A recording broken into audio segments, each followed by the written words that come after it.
Hello friend, I am Imran and you are watching Technology Tips. Today we will learn how to check megapixel of cameras in Dahua. So let's start. If you have installed different type of cameras in your DVR and you don't know the megapixel of cameras, then this video is for you. First, you will log in into your DVR using pattern and select camera in menu.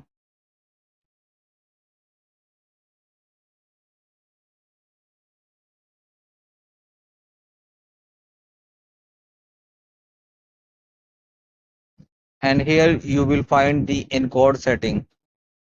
Here you can see the resolution and frame rate of camera number 1.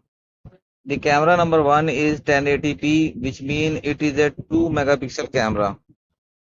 Camera number 2 also 2 megapixel, and camera number 3 2 megapixel. Camera number 4 1080p 2 megapixel.